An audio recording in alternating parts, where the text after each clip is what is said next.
But so Dr. Panos Loumakis, he was born in Athens in Greece in 1961. In 1985, he graduated from the Athens University Medical School. He then went on to complete his specialization in general practice and family medicine in 1992. In the same year, he qualified as a homeopathic physician and worked in the Athens Center of Homeopathic Medicine for 3 years. He moved to Ireland in 2016, where he has been living and working as a medical doctor ever since. Dr. Panos' medical experience led him to strongly believe in the motto of Hippocrates, who was the father of medicine. And Hippocrates' motto apparently was that to prevent illness is better than to cure. Dr. Panos' wide-ranging medical experience over the years resulted in him becoming an expert in the often unacknowledged yet very significant benefits of vitamin D. So with that, Dr. Panos, I would like to hand it over to you. Thank you, Eddie. Thank you for giving me the opportunity, speaking on this subject. And I would like to welcome our participants. As you said, I strongly believe in ways of promoting the level of our health without drugs and medications, with natural ways. And vitamin D is one way of doing so.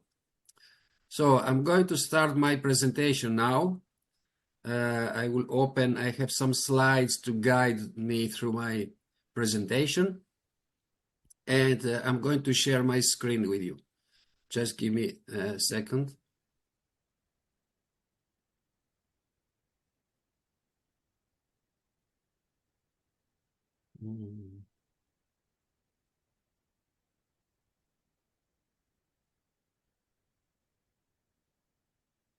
Are you able to see my screen now? Yes. You can see it, yes. Is it on a whole screen now? Yeah, it's vitamin D, unknown actions of a well-known substance, its role in prevention of many illnesses. And Okay, great. Okay, so unknown actions of a well-known substance and its role in prevention of many illnesses. Mm-hmm. Oh, I don't know. It's not going further. Not yet. Now okay, it has. Fine. Oh, no, okay, it has. A few things about vitamin D physiology. There is a precursor of vitamin D called 7-dehydrocholesterol, which is produced in the liver and is deposited in the skin. So under the influence of ultraviolet light, it is transformed to cholecalciferol, which is a prodrome of vitamin D, and which then undergoes two chemical conversions, one in the liver and another one in the kidney. Are you able to see the bottom of my slide, or is it hidden? The very bottom says 125/OH2 cholecalciferol. Okay, so you're able to see that. Fine. The whole thing, yeah. Fine. Okay, now the traditional knowledge about vitamin D is that this D hormone, because after the chemical conversion, we'll call it a hormone, which is 1.25 dehydroxy vitamin D, increases the absorption of calcium from the gut and also from the reabsorption from the kidneys. And so it gets more calcium into the blood. And the traditional knowledge is that vitamin D is necessary for bone health, so preventing rickets in children and osteomalacia and osteoporosis in adults. Osteomalacia means soft bones, osteoporosis means thin bones, brittle bones. But there have been new findings from research over the last couple of decades showing that vitamin D has other actions as well. And we know that there are vitamin D receptors in all cells of the body, not just the bowel and the kidneys, and that the last activating enzyme of vitamin D is found in a large number of cells, which means that vitamin D may play a role in these cells as well. Otherwise, it wouldn't be there. And we know that approximately 200 genes in our body are controlled by vitamin D. We know that from basic research, but there is clinical research as well, which has shown indication of preventative action of vitamin D on a multitude of illnesses. And basic research, has revealed such mechanisms. Now, some useful details before going ahead, which will help you understand some medical terminology. When I use the term incidence, this means the number of new cases in a particular time period for a particular illness. If I use the word prevalence, this is the total number of cases of this illness at a given time point in the population. So let me give an example.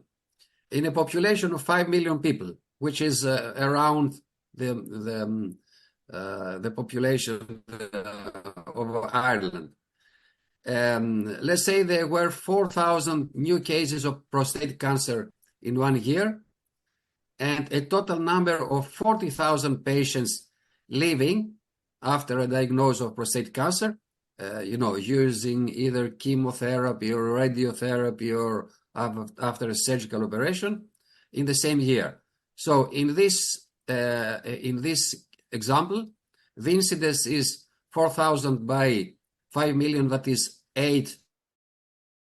The prevalence is 40,000 out of by 5 million, which is 80 out of 10,000. I will start now with the actions of vitamin D on all known systems of the body. With the first one, the traditional knowledge that heavy vitamin deficiency causes osteomalacia, that is, as I said, soft bones or rickets in the children, and that mild vitamin D deficiency or insufficiency causes osteoporosis and fractures. But also it affects the muscles, and mainly the muscles of the lower limbs. So there is a term which goes proximal myopathy, which refers to lack of strength of the thighs, and it is a characteristic sign of heavy vitamin deficiency. So people with proximal myopathy, vitamin D deficiency, heavy vitamin D deficiency, have trouble standing up from a sitting position, because the muscle of their lower limbs, are weak. And we also know that administered vitamin D reduces the risk of falls. Now, vitamin D and the immune system. We knew from a long time ago that patients suffering from rickets were prone to infections and often died of pneumonia. We also know that the frequency, the incidence of respiratory infections is higher in people with low vitamin D levels. We also know, and this is a recent knowledge which is gathered recently, that patients with pneumonia and vitamin D deficiency have increased mortality and higher risk of admission in an intensive care unit. And the recent piece of knowledge is that patients who contracted COVID and had a vitamin D deficiency had a higher risk of a severe illness and of dying as well.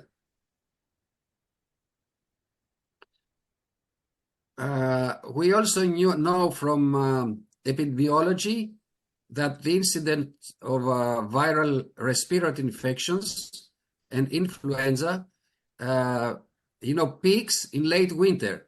And we know that late winter is the time when vitamin D levels are at their lowest.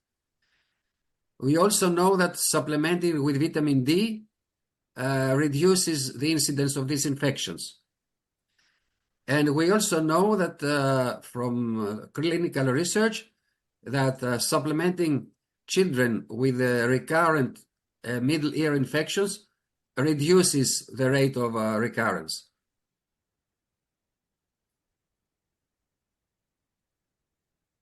And from basic research that we know that there are vitamin D receptors on all immune cells.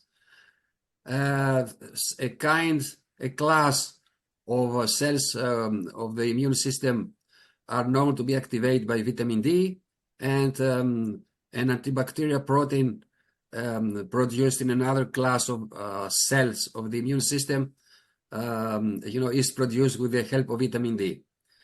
Now, I would also like to mention that this was an observation of my father, who was not a medical doctor, he was a judge. In countries, I would say generally, people go swimming, during the summer.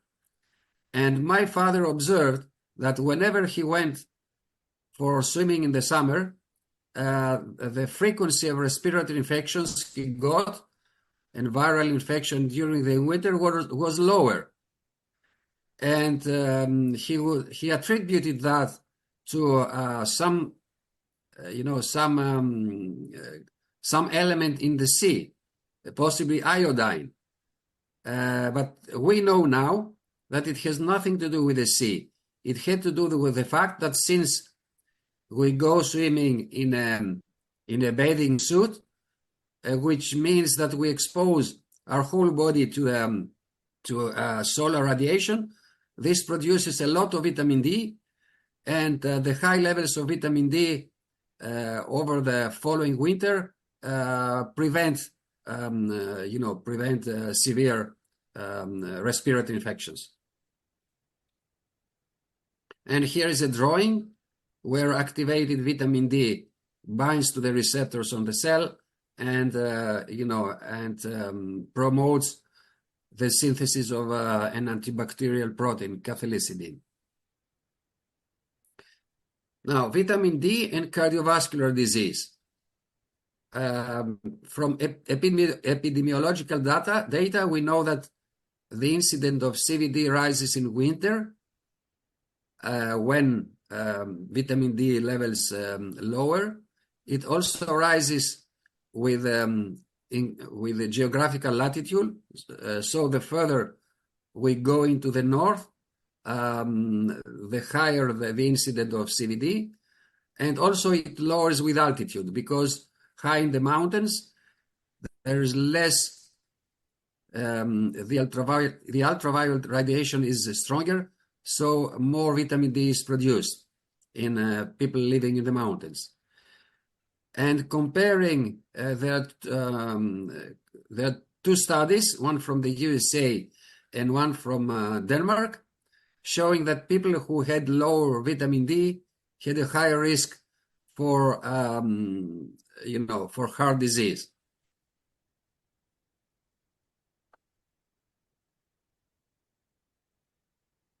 And there are also findings from laboratory data that there is a higher frequency and severity of coronary artery disease in people with vitamin D deficiency. And there is improvement of heart failure when giving vitamin D supplements. And also vitamin D levels are related to a higher prevalence of peripheral artery disease in the lower limbs. vitamin D and obesity.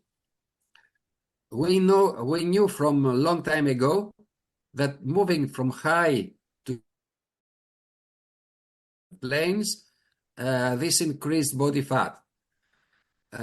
From basic research, it was shown that abnormalities of vitamin D receptors were related to higher weight and body fat, and also that administering supplements of vitamin D and calcium reduced food intake and accelerated fat metabolism. The last is also very important and interesting. So weight loss with a low-calorie diet is positively related to vitamin D levels prior to the initiation of the diet. I'm going to explain that. Let's say that somebody is obese and he sets about a weight loss diet. And he goes to the dietitian and he tells him or her to reduce the intake of calories, let's say, by 500 calories per day.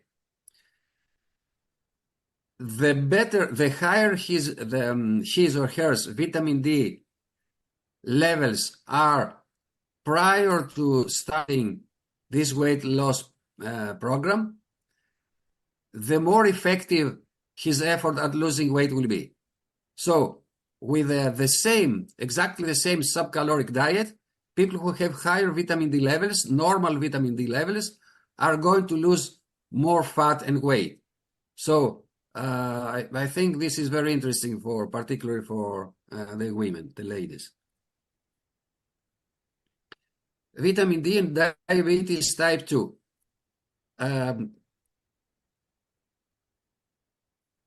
We know that vitamin D sufficiency or supplementing with vitamin D is related to a lower risk of developing diabetes type 2. And if we supplement vitamin D to obese pre-diabetic patients, this improves insulin secretion from the pancreas. You know that the pancreas is the organ which secretes insulin, which synthesizes and releases insulin. And this is done by a cell class of pancreas called beta cells. There is also, also the lower the vitamin D levels in the patient who has diabetes, the worse the diabetic complications from his eyes or from his carotid arteries. And from basic research, we know that vitamin D deficiency causes some changes which are related to development of diabetes. And this is a recent finding from research showing that administering vitamin D to patients who had pre-diabetes is a stage between normalcy and over diabetes. So they took a number of patients who had pre-diabetes, and they were non-obese, and in these patients it prevented further progression to diabetes. And possibly this may hold true for obese patients as well. Vitamin D and autoimmune diseases.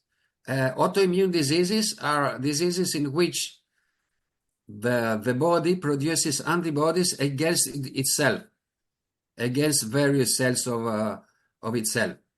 So examples of it are rheumatoid arthritis, diabetes type 1 in children, multiple sclerosis, a neurological disease, inflammatory bowel disease, systemic lupus erythematosus, and so on. Hi. Are you able to hear me? Yes. Okay. So administration, giving vitamin D to guinea pigs prevents the development or stops the progress of autoimmune diseases. And we also know that infants who were given vitamin D supplements had a much lower risk of developing diabetes type 1. Also, giving vitamin D in multiple sclerosis reduced the relapses. And the same was observed in systemic lupus erythematosus patients. Vitamin D and cancer. We knew from a long time ago that mortality rates from cancer increased with the further we went to the north. So, But we got to do this thing. I know, I'm okay. sorry, doctor. Could everybody mute, please? Because you make sure you're muted. Sorry, doctor. Yeah, go ahead. No problem. And we know that the more exposure to the sun, the less the incidence of many types of cancer. This is from epidemiological data, okay? Not from, as we say, interventional studies.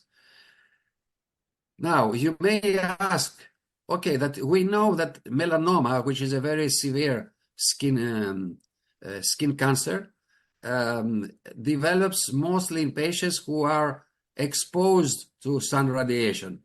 So how come that you doctor tell us that actually it's good to be exposed to the sun?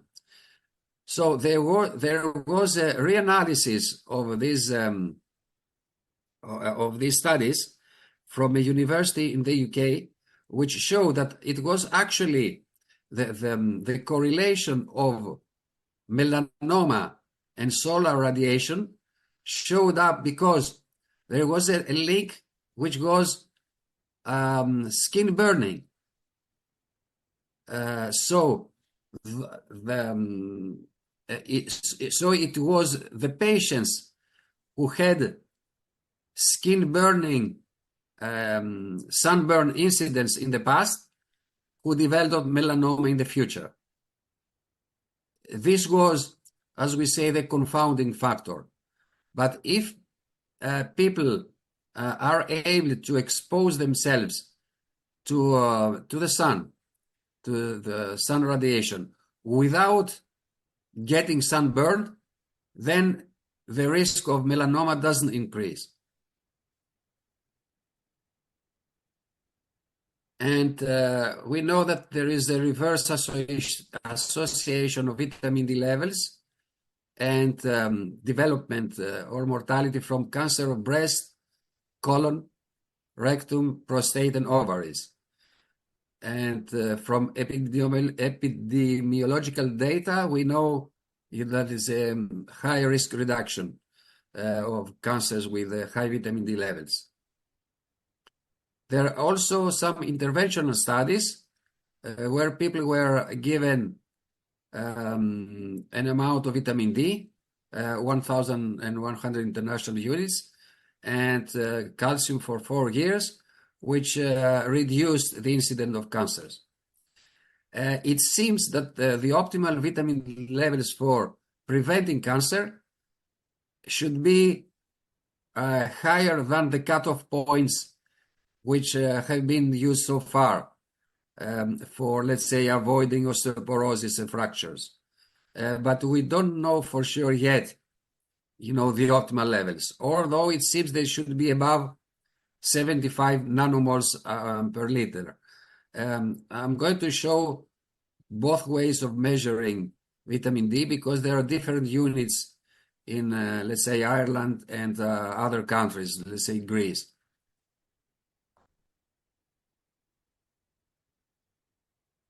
Okay, I'm going to skip that because, this is a bit of, too,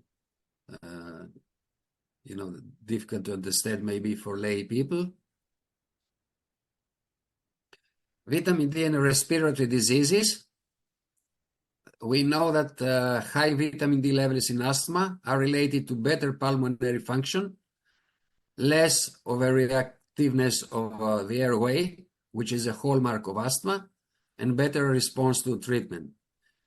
And that low vitamin D levels in children with asthma are related to increased need of steroids and also increase the risk of a severe attack.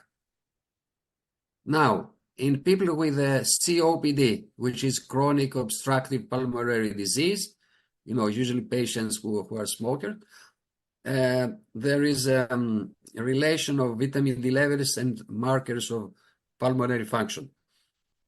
But we don't know as yet whether this is the cause or an effect of COPD. And how could be the effect?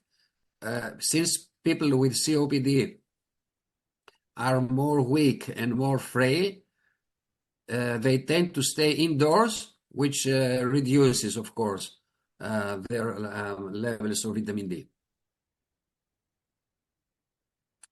Vitamin D and dementia.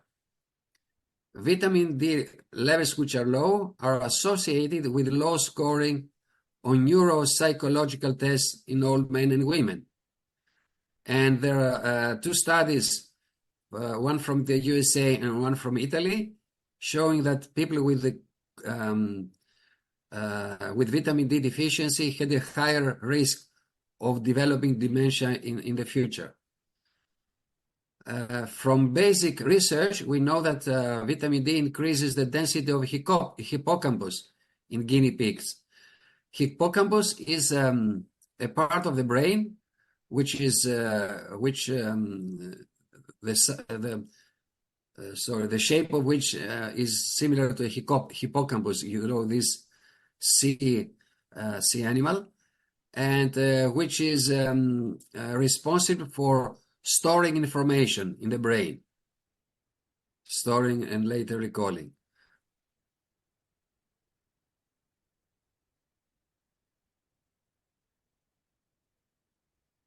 Now, with regards to depression, there have been some studies relating them, but nothing is sure for the time being. And I don't think there is a correlation with regards to vitamin D and depression.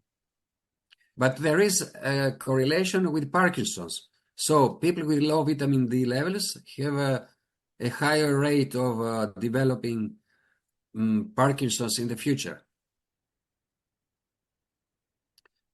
It's also related to development, healthy development in children.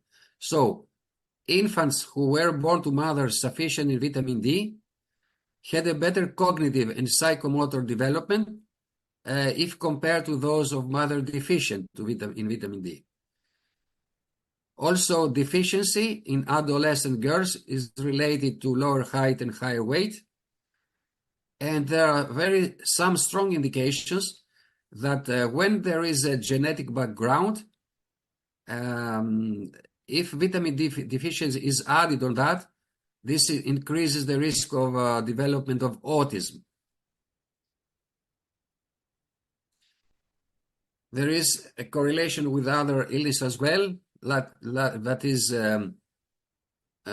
inflammatory bowel disease, Crohn's disease and ulcerative colitis, a higher risk of diverticulitis when there is already diverticulosis. Diverticulosis, the formation of pouches in the bowel wall.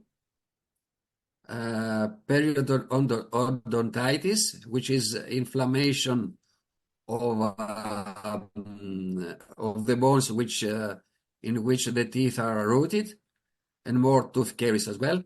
Bacterial vaginosis in women, and body aches when there is skeletal development in children. And this is a drawing, showing the relation of vitamin D with the immune cells, the development of cancer, and also diabetes. Now, what should the vitamin D levels be, for all the benefits of vitamin D to be reached? So it seems that they need to be higher than those for bone health, as I already told you. And when testing, assessing vitamin D, the levels of a metabolite called 25-hydroxy vitamin D should be measured. you should ask for that when going to the doctor, because all the labs, test this particular metabolite. Now, which are the normal, which are the cutoff points? Now, when the levels are below 50 nanomoles per liter, these are the units used here in Ireland. And, in the brackets, I have the units used in some other countries for those, who may watch from other countries. This is called vitamin D deficiency. When the levels are between higher than 50 nanomoles per liter, but less than 75, this is called insufficiency. So the optimal levels are over 75 nanomoles per liter, and over the years, they should fluctuate between 60 and 120. This is the best range of, for vitamin D levels over the year. And I say that because vitamin D is not like, let's say, iron, the levels of which are more or less normal, in people, mainly in men, but in women as well, if their period is not particularly heavy. So since I have been experimenting with myself, I'm showing you, this graph showing the left, the bar on the left, which shows October beneath it. It was 71 in October of some year when I was in Greece, which was after the summer. Okay, so which was good, I would say good. In February, it had dropped to 42, because even in Greece, during the winter, there is sunlight, but the ultraviolet radiation is absorbed for its most part from the atmosphere. So there is little vitamin D produced. So it had dropped to 42, and then in April to 30, which is, the level for even for osteomalacia, for soft bones. So I didn't take any supplements. Just when I returned from my work, I lay on the floor of my house. I opened the windows, and this is what I did.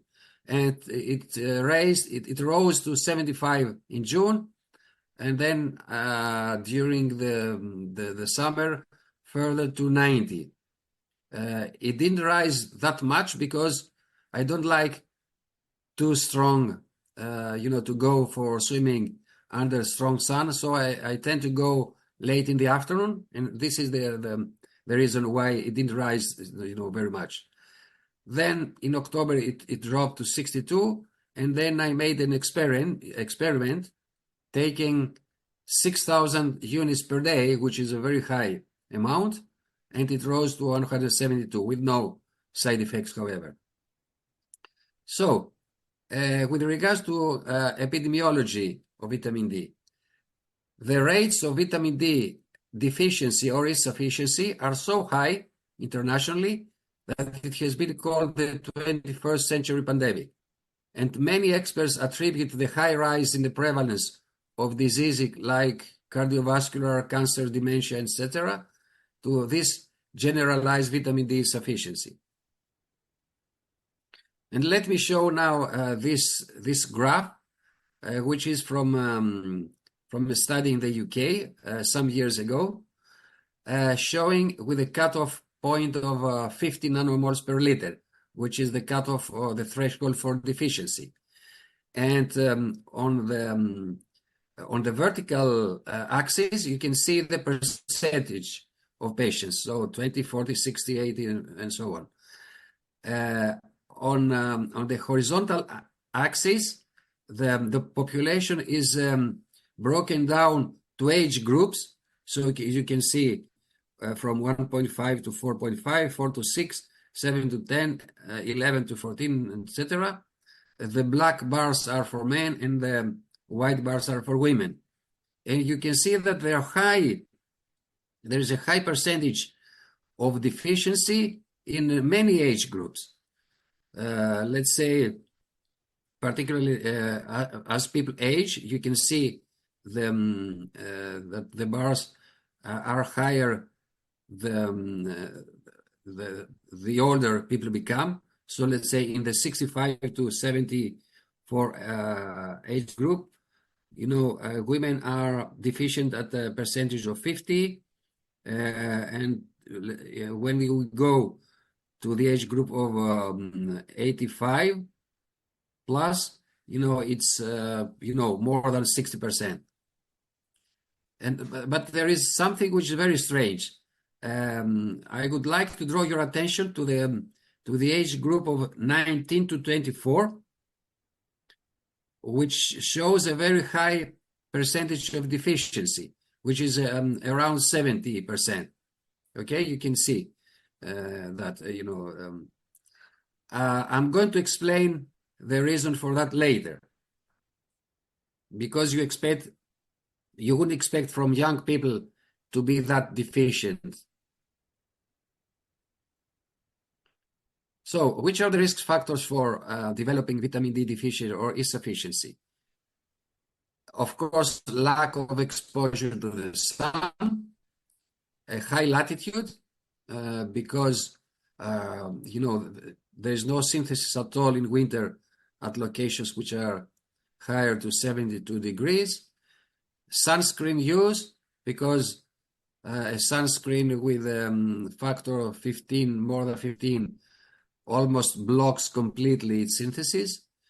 Urbanization, so long homestay and high car use. And this is because windows, I highlight that. Windows block ultraviolet B radiation, which is the one responsible for converting the precursor of vitamin D to vitamin D. So some people may say in winter when there is sun outside, but it's cold. Okay, let me stay in the closed porch of my house or behind a window, and get exposed to the sun and make some vitamin D. Careful, it won't happen, because windows block ultraviolet B and let in only ultraviolet E radiation. So you should have the windows open and let the sun rays fall directly upon your skin, to produce vitamin D.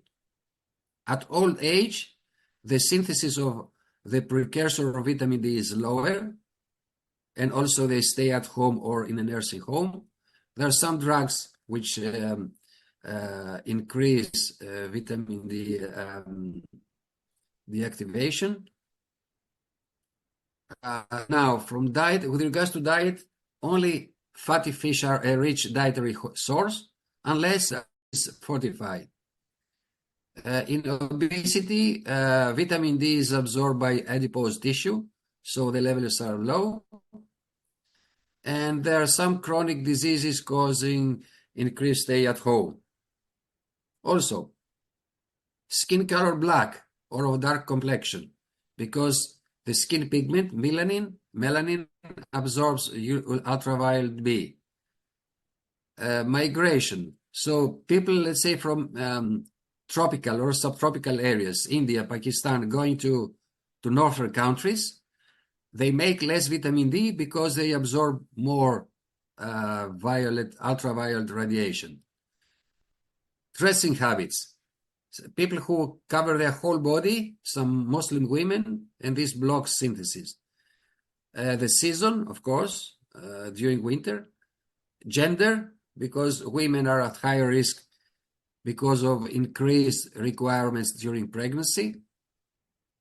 Infancy and toddlerhood, because of increased metabolic needs, and because the maternal milk is a poor vitamin D source. So this is why infants and toddlers should get vitamin D fortified food. And also a reversal of the normal sleep and wake cycle. That is, people staying inside during daytime and going out in the evening or at night. And this last factor is the cause of why the age group of 19 to 24, which I showed you in the graph from the UK, have low vitamin D levels, because most young people tend to stay inside, either to study or to do whatever, during daytime, and they go out partying or, and entertaining at night. Actually, I observed that in my two girls when they were adolescent, who had the same pattern of living and whose vitamin D levels were low, because they tended to even to sleep during the first morning hours, do everything then indoors, and then get out to meet friends, at night.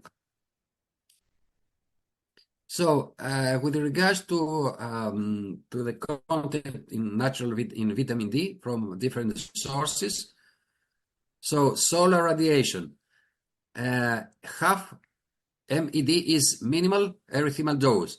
That is the minimal dose which produces a mild redness on the skin, a very mild skin burning.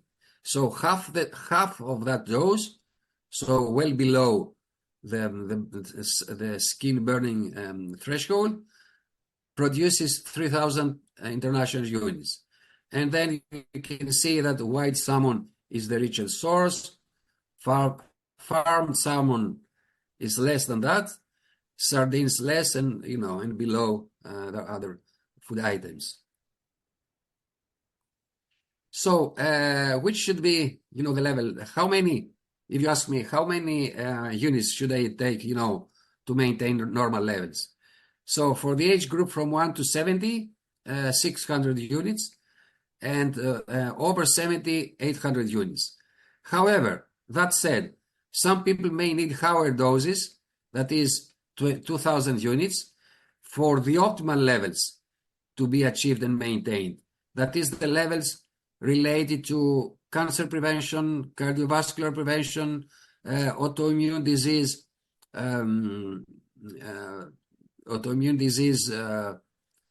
suppression, and so on. And for treatment of vitamin D deficiency, you should ask your doctor, because even higher dose than that may be needed. It is safe to take a dose of 2,000 units, even 4,000 units, but I would recommend 2,000 units for a long time without having to test, for, its levels. Now, and you may ask me, okay, of course, the best way would be to go in a Mediterranean country, Greece or whichever else, Spain, Portugal, and get some holidays there and sunbathing. But so I have but you may ask me, okay, doctor, I want to make vitamin D, but at the same time, I want to avoid the risk of developing melanoma. So which is, could you give me some guidelines on how long I should stay out in the sun? So since there are many factors involved, I found a slide from a New Zealand site, which is very helpful, I think. So it shows, depending on the time of the day and judging from the ratio of the length of your shadow to your body, to find the so-called ultraviolet index. So if you see, the chart at the left, the first column refers to solar zenith angle, which is at which point of the sun, is the sun. So when it's at sunrise, as you can see, it's 90, and when it's overhead, it's 0. Second column refers to the ultraviolet index, and then the approximate shadow multiplier, the ratio of your shadow to your actual body height. And then it shows the time of sunburn. Okay, so the fourth column is the time for sunburn.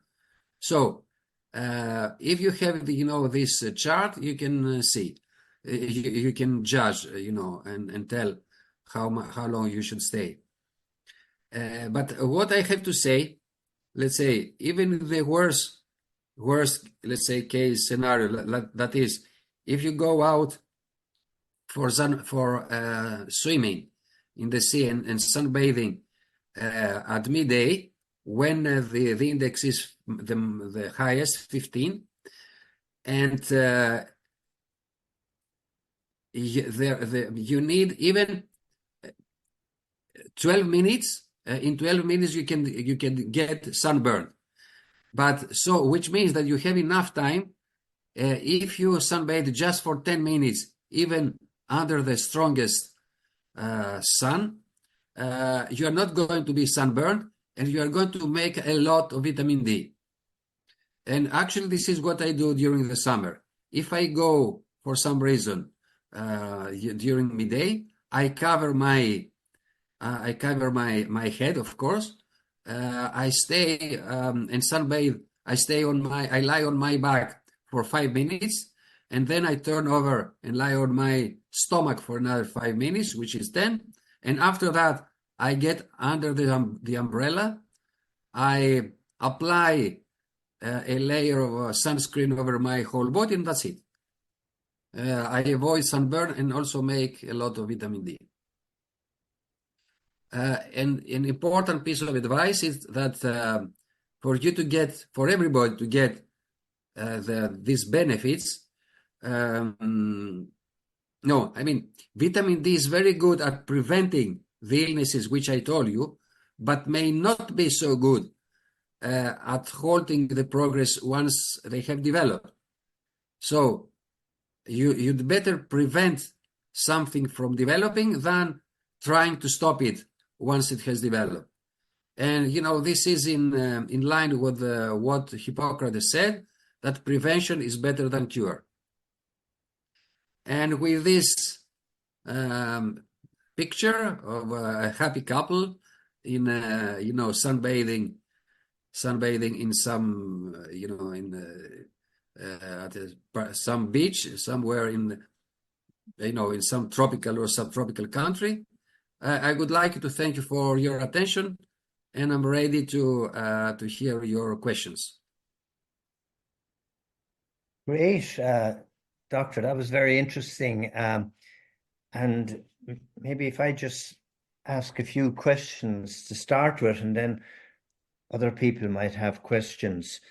By the way, maybe I missed it, but when you were saying about this aspect, this unusual situation of those between 19 and 24, and I think you said then you were going to explain afterwards why. Oh, yeah. With regards to the age group of late adolescents from the age of 19 to 24. Yes. So the reason is that they have reversed the usual daily pattern. Most people, traditionally, we go out for work, which means we'll go outdoors and get exposed to the sun, and we sleep at night. But this age group has reversed that. They go partying at night, they go out at night, when they are not able to produce any vitamin D, and then they come at home, they tend to sleep until late in the morning or even until midday. Then they wake up and they start studying indoors, doing their studies and so on.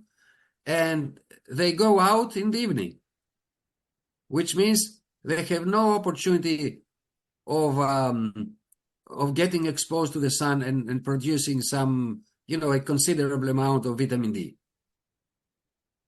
Right.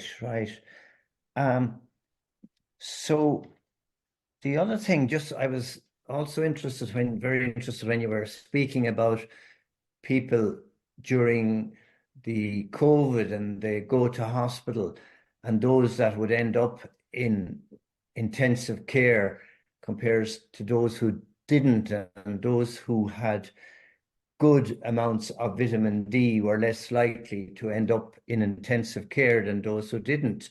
And I came across a study only recently where they did a study on 26 people who arrived in hospital, and they used one group, they didn't give them the extra vitamin D, and one group of 26 they did. But what was discovered was that the group who were deficient in vitamin D, 13 of the 26 ended up in intensive care, whereas the group that were given a lot of vitamin D and their levels were higher, only 1 out of the 26 ended up in intensive care. It was just when you were talking about that, you reminded me. And 2 final questions. Can you get a test kit?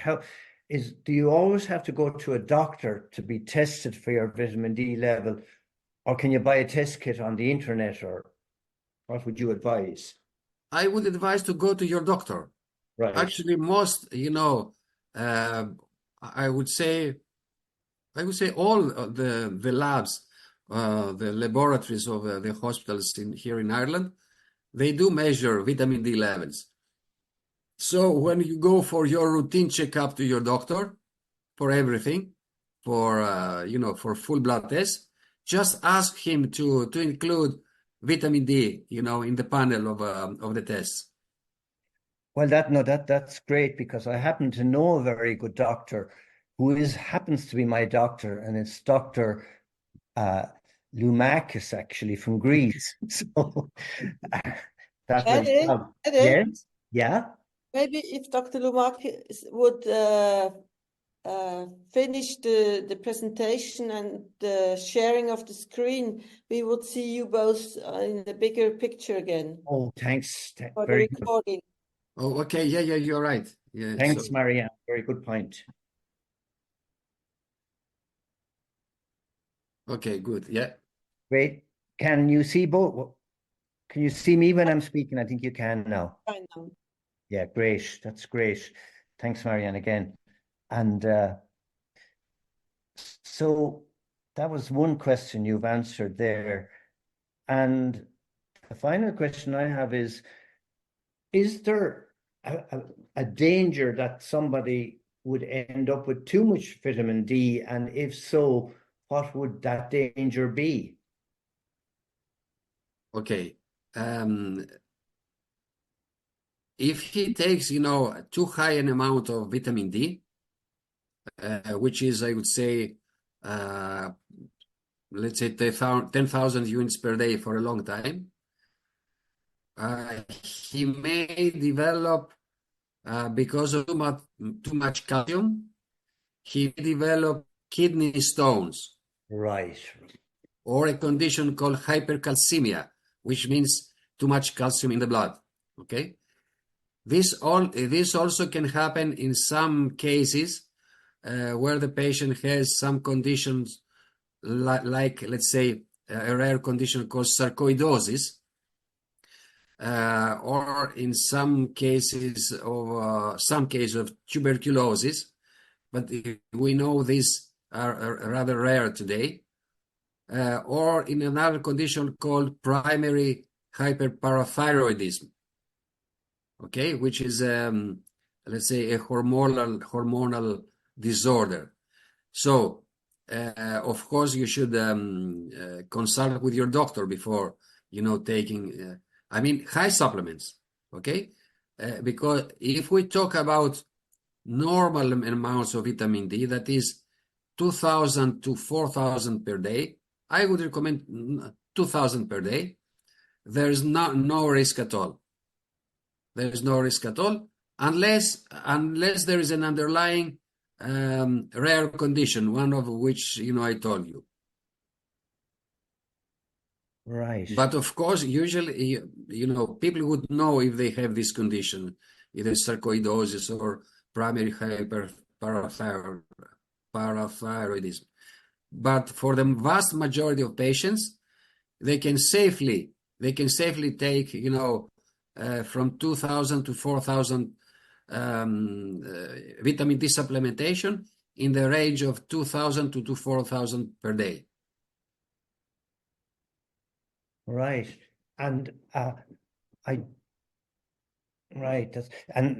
there's a question from Marianne here in the chat, and the question is there any correlation about vitamin D deficiency and psychological issues? Okay.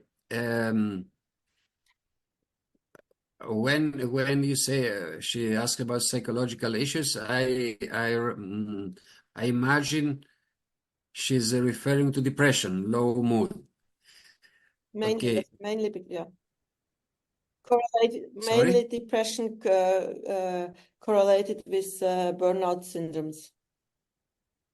Okay. So with regards to depression, there has been some statistical correlation, but we don't know yet whether this is causative, as we say. Okay, so when we have to when we analyze scientific studies, two factors may be correlated, but we don't know always whether there is a causation linking them. It may be some random correlation. So with regards to depression, there may be some statistical correlation, but you know, it hasn't been proved that lack of vitamin D causes depression. Talking about, you know, this statistical correlation, let me give you an example from you know, from the Faculty of Statistics. If we do a study trying to relate, let's say, the make of or the make or the model of a car in a family with the education level of the children, okay, you're bound to find a correlation. That is, people, children of families which have cheap cars are not going to go high in their education, in their studies. But of course, you understand this is not a causative relation. There is, as we say, a confounding factor which relates these two factors. And this is the low economic level of the family. So families may have a cheap car because their income is low, so they can afford a more expensive car, and they can't also afford, they're not able also to afford the money and the fees needed for their children to go to you know, to the university, to a college. So this is a confounding factor, and so there's no causation between them. So the same may apply, you know, for the relationship between vitamin D and depression. So I cannot say that, you know, actually vitamin D deficiency causes depression. But there is a correlation, you say. There can be a correlation. There can be a correlation, which is statistical, okay, Yeah. numerical, but we're not sure yet whether this is causative. At least this is, I have to, from the studies which I know, unless there may be some newer study which I'm not aware of, which has proved that. But, you know, I'm not aware of it. Yeah, it's just with at times with depression, one way to approach it is the light therapy. Oh, okay. And so I'm wondering if okay, then it wouldn't be it wouldn't make sense that the light would be sunlight and not just a lamp. okay, sorry. you're referring to seasonal depression. Okay? Um, This is seasonal depression. not only, it's also treated in the clinic where I work. When for some people it's used the light yeah.